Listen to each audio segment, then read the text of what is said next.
saya bilang sama mereka apakah putra-putri mereka tidak akan melanjutkan untuk menjadi pengrajin batik.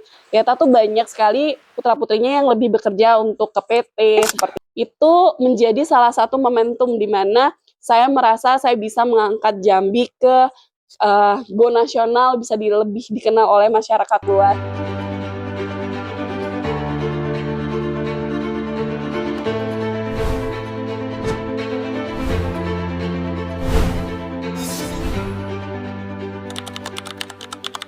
Saya Librenda Widrenggal, founder dari Blay Mikito. Nah, Blay Mikito itu sendiri lahir di 2019 dari inkubator bisnis kompetisi di Semarang. Jadi ada Inspiring Womanpreneur Competition. Di situ kita terpilih menjadi salah satu pemenang kategori kreatif dan inovatif. Sebelum bisnis ini lahir, saya bekerja di Jakarta di salah satu bank swasta sebagai banker, dan juga pada saat itu saya udah ada bisnis sendiri yang online, yang bukan Blay Mikito tapi namanya Blay Mi Pavilion gitu. Blay Mi itu berproses ya. Waktu itu saya ke Kota Seberang, di mana Kota Seberang Jambi banyak pengrajin batik Jambi. Kemudian ketika saya berkomunikasi langsung dengan para pengrajin, mereka tuh banyak berkeluh kesah gitu kepada saya bahwa dulu banyak banget pengrajin batik di daerah Kota Seberang itu sendiri, tapi banyak yang gulung tikar gitu. Terus saya bilang sama mereka apakah putra-putri mereka tidak akan melanjutkan untuk menjadi pengrajin batik. Ternyata tuh banyak sekali putra-putrinya yang lebih bekerja untuk ke PT seperti itu. Jadi ketika saya mendengar cerita itu ada rasa empati yang muncul gitu ya, dan akhirnya itu yang membuat saya yakin, oke, saya akan develop ketika saya udah riset, di Jambi kebetulan belum ada produk yang dihasilkan dengan produk home decor dengan batik Jambi. Kemudian saya bawa itu ke produk development yang akhirnya saya telurkan di April 2019. Itu di salah satu mall terbesar di Semarang, di Paragon Mall, kita launching, dan puji syukur itu diterima dengan sangat baik, produknya show out gitu. Dan pada saat itu ketika diumumkan sebagai salah satu pemenang di kategori kreatif dan inovatif, itu menjadi salah satu momentum di mana saya merasa saya bisa mengangkat Jambi ke go nasional, bisa lebih dikenal oleh masyarakat luas gitu sih.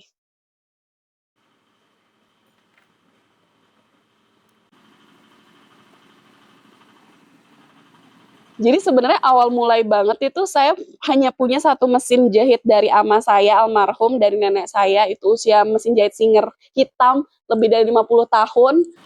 Saya belajar itu hanya dari YouTube awalnya untuk menjahit karena kesulitan mendapat penjahit di Jambi, dan kemudian bertumbuh Blay Mikito itu puji syukur di tahun kedua kami juga menjadi wirausaha unggulan Bank Indonesia.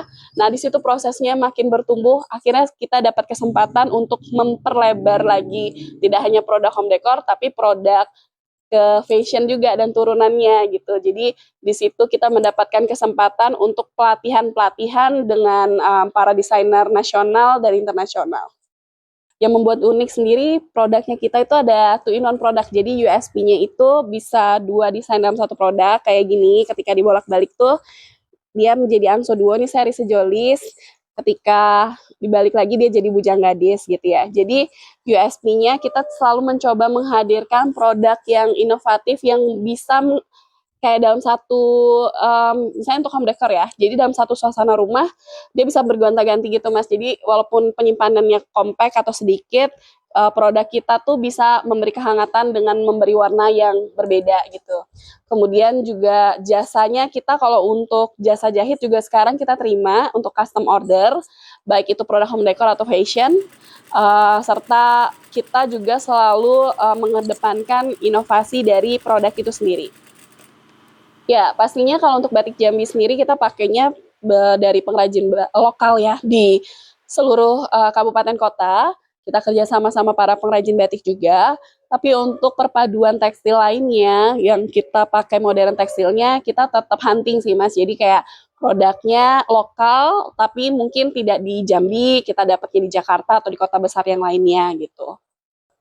Ya, jadi yang pasti kita ada quality control-nya, Mas. Setiap kali produk, itu kita cek after produk selesai finishing, kita pasti ada QC-nya dulu, baru setelah melewati QC, dan kita kan ada sebelum proses produksi itu kita memastikan dengan kainnya kita cuci dulu supaya tidak luntur. Jadi kita proses before dan afternya kita QC gitu sih.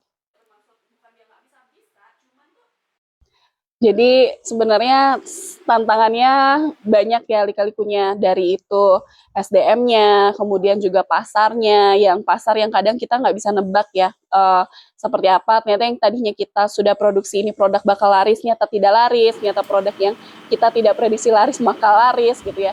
Terus udah gitu pastinya juga mempertahankan bisnis itu konsistensi, serta bagaimana dia bisa diterima pasar lebih luas gitu. Itu tantangan terbesarnya sampai saat ini terus kita develop, dan kita pendekatan ke customer juga memang sedikit berbeda gitu karena segmented kita itu benar-benar spesifik gitu. Jadi tantangannya adalah gimana produk ini jauh lebih diterima, kemudian bisa mendapatkan market yang lebih baik gitu. Pernah sekali sih ketika apalagi dihantam COVID 2019 itu, kita kan baru mulai 2020 COVID, di mana pas saat itu sudah persiapan mau pameran keluar Jambi, tapi ternyata tidak jadi, mendadak. Jadi memang kita di situ ngerasa kita harus gimana ya untuk berinovasi, akhirnya pivot produk ke produk fashion seperti itu. Jadi yang tadinya home decor tidak terlalu terjual, misalnya baik, kita waktu itu buat masker kain, dan untuk kota Jambi kita termasuk salah satu yang menjadi dipilih langsung oleh Ibu Wali Kota pada saat itu, dan dari situ berkembang ke produk fashion dan turunannya seperti itu. Kalau untuk rata-rata bulanannya omsetnya itu 15 sampai 25 juta per bulan. Tapi balik lagi sih kalau kita dapatnya order yang besar dari perusahaan sih biasanya lonjakan itu terjadi gitu. Sebenarnya kalau jangkauannya sendiri itu kita itu untuk nasional kita Jakarta, Bandung, Surabaya, Semarang, Bali bahkan itu udah pernah beli produknya kita.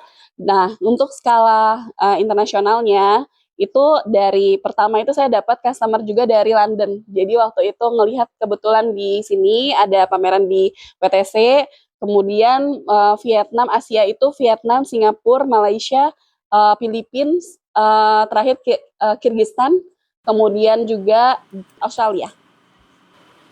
Kita lagi bertumbuh Mas, kita lagi membangun satu tempat yang lebih proper gitu ya untuk galeri workshop dan office-nya kita. Itu pengembangan jangka pendek yang sedang kita upayakan, kemudian juga pastinya kita fokus untuk gimana pameran menuju go globalnya ya, jadi nasional dan internasional, kita mengikuti kurasi nasional dan internasional supaya bisnis ini bisa terus bertumbuh lebih baik. Oke, kalau pemberdayaan sendiri untuk masyarakat sekitar, kita tuh ada pelatihan untuk anak-anak magang juga yang berkelanjutan. Sampai saat ini sudah 2 tahun berturut-turut bekerja sama-sama salah satu SMK di Kota Jambi. Kemudian juga kita membantu untuk kita kerjasama sama teman-teman difabel, salah satunya itu lewat Ambung Harsa. Jadi waktu itu juga ada perca-percanya kita yang kita berikan pelatihan untuk teman-teman olah menjadi produk berdaya nilai jual lah gitu, yang diproduksi sama teman-teman difabel gitu.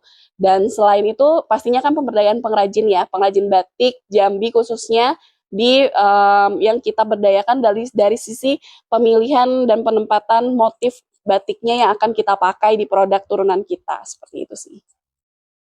Pinginnya tetap wow bersama karena itu semangatnya Blai Mikito, lestari budaya, wow bersama Blai Mikito. Itu aja sih, semoga kedepannya produk kria, fashion, dan segala sesuatu sektor di Provinsi Jambi khususnya itu semakin UMKM-nya naik kelas, seperti kita yang sudah dibantu juga dari Rumah BUMN Jambi untuk naik kelas. Jadi kita juga pingin makin banyak teman-teman UMKM binaan yang lain juga level up gitu. Itu aja sih. Thank you.